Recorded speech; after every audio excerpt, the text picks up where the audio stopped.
On everybody, it's Hell Broke Lucy. I'm going to say something about the Second Amendment.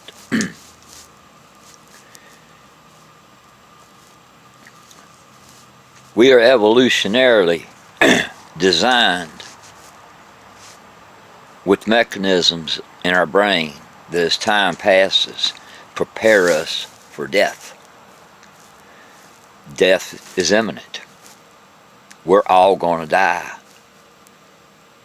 And that realization hit me like a little more every 10 years, I'm 60 now.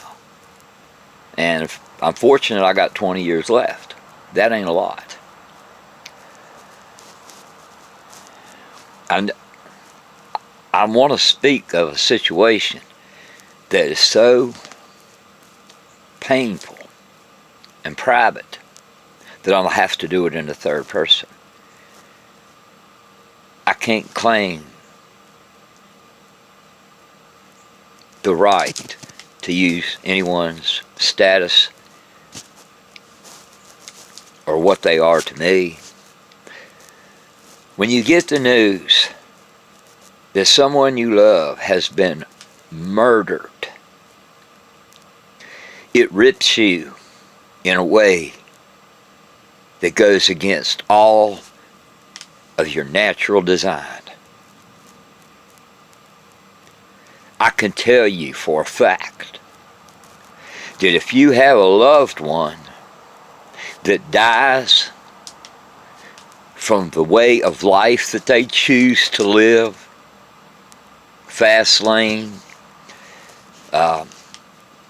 risk taker,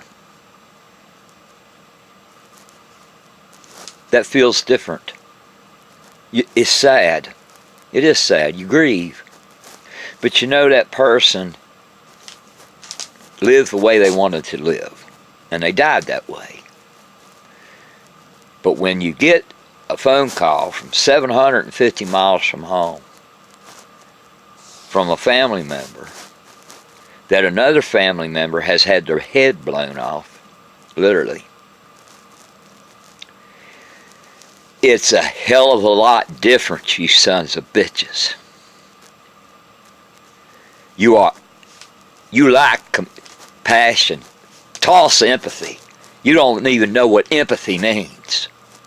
You have no compassion, nothing human in you for the victims of the murder. The murdered one's not really a victim. They're gone. They know nothing. They're not in pain.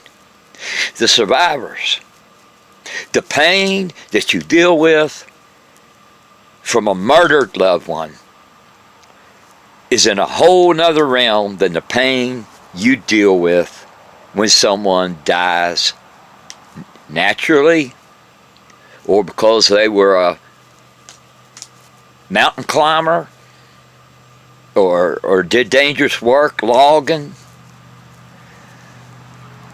In a car, this stupid fucking argument. Well, look how many people die in cars. You people got no human intellect in you. Whenever a person goes to get in their car, after so much time, you subconsciously know it's a risk. It's a choice to get in your car and drive. It's free will. You get a phone call that someone has died in a car wreck. It's hard. Yeah, it's hard. But your body, your brain, your heart, the chemicals in you are able to go through the natural process of grief. Because they did what they were doing, what they wanted to do, and they died from a risk they took. Murder is not in that fucking category. An irresponsible father not accidentally slapping a pistol off of a counter and a bullet goes through his son's head. Nobody's prepared for that. Knives don't fall off and kill people. People don't drop knives and other people die. Guns do murder. They don't have a mind of their own, but they're so dangerous just laying around that all they need is a little help, a little push. Unintentionally or not, it doesn't matter. The gun murders. You motherfuckers that are disparaging these victims of mass murder, and the victims meaning the survivors, you aren't even trying to understand how the parent feels to get the phone call of a school that has several hundred or 1,000 students in it. Wait, and a phone call rings, and it's one of theirs. It's their child that got took out at 14 years old. You all shut the fuck up. Because if I encounter one of you on the street, I'm going to shut you up. There's one hell of a lot of difference in dying by the choice of the way you live, natural causes, and fucking murder. And you people that can't get that have forfeited.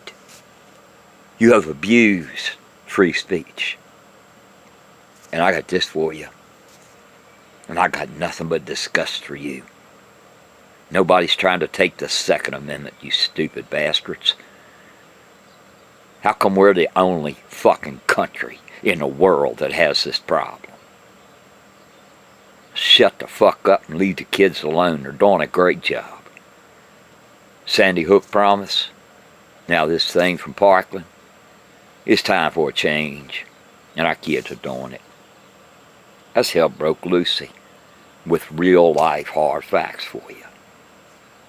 Get to it.